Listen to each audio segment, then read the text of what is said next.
परमात्मा ने इस सृष्टि को स्वर्ग रूप में रचा।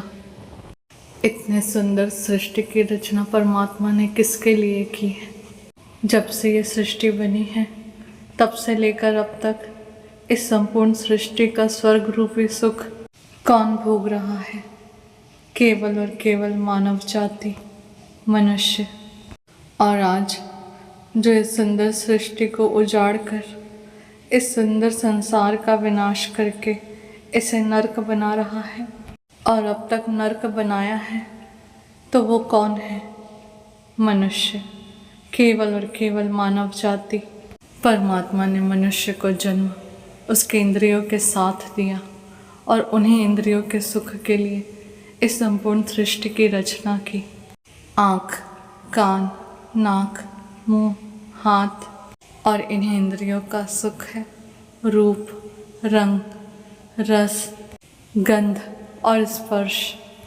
परमात्मा ने मनुष्यों के जीने के लिए, उनके खाने के लिए तरह तरह के साधन दिए, सुख दिए, तरह तरह के फूलों की खुशबुओं से सजाया, सुंदर पेड़ पौधे, जंगल के जंगल, पहाड़, पशु पक्षी, बारिश और बहते हुए झरनों का संगीत। और इन सारे सुखों को भोगने के लिए मनुष्य की रचना की, मनुष्य को जन्म दिया। बल, बुद्धि, स्वस्थ शरीर, सुंदर काया, बुद्धि, ज्ञान और शक्ति, ऊर्जा से भरा शरीर और इस संसार में जन्म के साथ माता पिता के रूप में निस्वार्थ प्रेम, परिवार का सुख, जीवन साथी, बच्चों का सुख। मनुष्य को सुंदर जीवन दिया ताकि वो जीवन का महत्व समझ सके, परिवार का अर्थ समझ सके। और परिवार का अर्थ है निस्वार्थ प्रेम, त्याग, समर्पण, दया, क्षमा। और इन सुखों को भोगते हुए, जीवन के अनुभव को प्राप्त करते हुए, ज्ञान के मार्ग पर आगे बढ़ते हुए मोक्ष तक पहुँचने की यात्रा, एक लंबी यात्रा, जो यात्रा एक पशु योनि से शुरू होकर 84 लाख योनियों से गुजरते हुए अथक प्रयास और परिश्रम के बाद इस दुर्लभ योनि, मनुष्य योनि को प्राप्त करना है। पशु योनि में रहकर जीव इस सृष्टि के परम सुख को नहीं भोग सकता। पशु योनि में रहकर जीव प्रकृति के अधीन है। आहार, निद्रा, भय और मैथुन। पशु योनि में जीव प्रकृति के अधीन होकर भूख प्यास लगने पर जो उसका आहार है उसे खाना है। नियति के अधीन जीव होने के नाते बच्चे पैदा करना, नींद आने पर कहीं पर भी सोना, जीवन भर भटकते रहना, न किसी को अपना दुख सुख बता पाना, न किसी का दुख सुख सुन पाना। पशुओं का सारा जीवन भय में व्यतीत होता है, अपने प्राणों को बचाने के संघर्ष के लिए। पशु इस सृष्टि के सुख को भोग नहीं रहे, वो तो केवल पशु योनि में जन्म लेकर अपने जीवन को भोग रहे हैं। और इस सृष्टि का सारा सुख केवल और केवल मनुष्य के हिस्से में है। हर जीव के अंदर वास कर रही आत्मा साक्षात उस परमात्मा का अंश है। जिस तरह किसी एक बीज से एक विशालकाय पेड़ का जन्म है और उस विशालकाय पेड़ से हजारों फलों का जन्म है और फिर उन हजारों फलों के बीच से लाखों पेड़ों का जन्म है। और इसी तरह इस सृष्टि का सत्य भी यही है कि परमात्मा के एक अंश से ये संपूर्ण सृष्टि आज अनंत है। परमात्मा ने मनुष्यों को पशुओं से बेहतर बनाया है। मनुष्यों के पास बुद्धि है, दुख सुख को समझने वाला, दूसरों की भावनाओं को समझने वाला हृदय है। मनुष्य अपने बुद्धि का सदुपयोग कर सके, इसलिए परमात्मा ने मनुष्यों तक धर्म अधर्म का ज्ञान पहुँचाया। परमात्मा ने मनुष्य को बुद्धिजीवी बनाया कि वो अपने बल और बुद्धि के दम पर आज इस संसार में अपने सुख सुविधाओं का निर्माण कर सके, उन्नति कर सके, अपने लिए और औरों के लिए स्वस्थ और सुरक्षित जीवन का निर्माण कर सके। खुद भी खुशी से रहे और दूसरों को भी सुख से रहने दे, और साथ ही साथ अपने जीवन का उद्देश्य ढूंढकर मोक्ष और मुक्ति के मार्ग पर निरंतर आगे बढ़ सके। बट आज जो इस सृष्टि में चारों तरफ हाहाकार मचा हुआ है, जो लोग एक दूसरे को मार रहे हैं, रेप कर रहे हैं, 4 पैसों के लिए इस सृष्टि को तबाह बर्बाद कर रहे हैं, जंगल काट रहे हैं, नदियों को गंदा कर रहे हैं, जहर बना रहे हैं। आज जो मनुष्य अपने बल, बुद्धि और ऊर्जा का प्रयोग सदुपयोग में न लगाकर, सही दिशा में न लगाकर, जो दूसरों को कष्ट देने के लिए कर रहा है, मनुष्य के लोभ, लालच, काम वासना, अहंकार, ईर्ष्या, जलन, क्रोध, बदले की भावना, स्वार्थ से भरे पाप कर्मों के कारण ही आज ये सुंदर सृष्टि, जिस स्वर्ग की रचना परमात्मा ने मनुष्यों के सुखों के लिए ही किया था, आज मनुष्य खुद उसे अपने दुर्गुणों की बलि चढ़ाकर स्वर्ग से नरक रूप में बदल रहा है।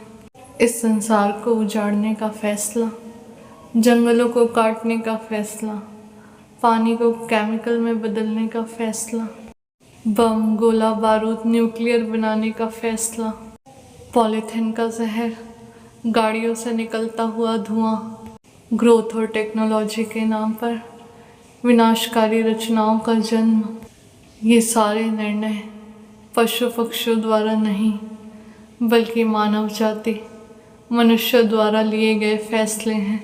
परमात्मा द्वारा इस प्रकृति, इस सृष्टि को जन्म मनुष्यों के सुख भोगने के लिए बनाया था, ताकि मनुष्य इस सृष्टि के सुखों को भोग कर, इस संसार की सुंदरता को देखकर उस परमात्मा को धन्यवाद कर सके और इस सृष्टि के माध्यम से अपने आप को ब्लेस्ड समझे। इस सृष्टि के माध्यम से ही मनुष्य परमात्मा की दया, कृपा को महसूस कर सके और इस सृष्टि के माध्यम से ही उसकी शक्ति का अंदाज़ा लगा सके कि जिस परमात्मा ने इस सुंदर सृष्टि की रचना की, पेड़ पौधे, पशु पक्षी, मनुष्यों को जीवन दिया, जिसने इस सृष्टि में मनुष्यों की हर ज़रूरत का ख्याल रखा, बट मनुष्य प्रकृति और परमात्मा का आभारी होने की बजाय इंद्रियों के विषयों को भोगते हुए मनुष्य उन विषयों का, उन सुख सुविधाओं का दास हो गया। इस संसार के मटेरियलिस्टिक वर्ल्ड में, जहाँ पे जीवन, पैसा, सब कुछ नाशवान, नश्वर है, वहीं वो अपने शरीर, सुख सुविधाओं से, पैसों से, रिश्तों से अटैच हो गया, इनके मोह माया के जाल में फंस गया। और इसी संसार के मोह माया, इल्यूज़न के अटैचमेंट में मनुष्य आज अपना संयम और संतुलन दोनों खो बैठा है। परमात्मा ने अगर हर मनुष्य को इंद्रियां दी हैं, तो वह इस संसार, इस सृष्टि के सुखों को भोगने के लिए ही दी है। पर उन सुखों का लालच करना, उनसे अटैच हो जाना, उनसे मोह करना और उन्हीं अटैचमेंट्स के लिए पाप कर्म करना, सुख सुविधाओं, पैसों के पीछे भागना, उन्हें इकट्ठा करना, शरीर, काम, वासना की पूर्ति के लिए धर्म और मानवता की हत्या करना, इस प्रकृति का, दूसरे जीव जंतु, पशु पक्षी, दूसरे मनुष्यों का हित अहित सोचे बिना अपने स्वार्थ में लिप्त होकर कर्म करना, झूठ, धोखा, छल, ये सारे पाप कर्म ही इस सृष्टि में विनाश लाते हैं, मनुष्य के जीवन में विनाश लाते हैं। हर मनुष्य को अपने जीवन में मिले हर सुख को एक योगी की तरह भोगना चाहिए, निष्काम भाव से, बिना किसी अटैचमेंट के, बिना किसी मोह माया, लोभ लालच के। जीवन में मिलने वाले हर सुख को मनुष्य केवल एक अनुभव रूप में भोगे। उन सुखों का एडिक्शन करना, उन सुखों में लिप्त होना, उन सुखों के लिए हमेशा जिद करना, बलपूर्वक, छलपूर्वक उन सुखों को इकट्ठा करना, ये सारे कर्म मनुष्य का विनाश ही हैं। परमात्मा ने जिस मानव जाति के सुखों के लिए इस सुंदर सृष्टि को स्वर्ग रूप में जन्म दिया था, आज वही मनुष्य इस सुंदर सृष्टि के नरक बनने का कारण बन रहे हैं। आज संपूर्ण मानव जाति के हर एक मनुष्य ने किसी न किसी रूप से इस सृष्टि में हो रही तबाही का कारण है, क्योंकि मनुष्य होने के नाते इस संसार के प्रति हर मनुष्य का कुछ दायित्व है। फिर वो पेड़ पौधे लगाने की बात हो या इस संसार को स्वच्छ रखने की, हर मनुष्य अपनी जिम्मेदारी अपने घर तक ही समझता है। फिर उसका लेना देना इस संसार से, प्रकृति से, ग्लोबल वार्मिंग, इस संसार के बदल रहे क्लाइमेट्स से, कटते हुए जंगलों से, पशु पक्षियों के छिनते हुए घर से उसे कोई लेना देना नहीं, कोई मतलब नहीं। हर मनुष्य का धर्म है, उसका कर्तव्य है, उसकी जिम्मेदारी है सबसे पहले प्रकृति के लिए, इस संसार के लिए, समाज के लिए, पशु पक्षियों के लिए वो क्या बेहतर कर सकता है, किस रूप में कर सकता है। कम से कम हर मनुष्य अपना मनुष्य होने का धर्म तो निभाए। एक मनुष्य होने के नाते वो इस संपूर्ण संसार, माँ प्रकृति को, दूसरे जीव जंतुओं, पशु पक्षियों को, दूसरे मनुष्यों को, जिस समाज में वो रहता है उस समाज को वो क्या दे सकता है, क्या बेहतर वो कर सकता है, उसे वो ज़रूर करना चाहिए। अपना धर्म और कर्तव्य समझकर अपना मनुष्य धर्म निभाएं।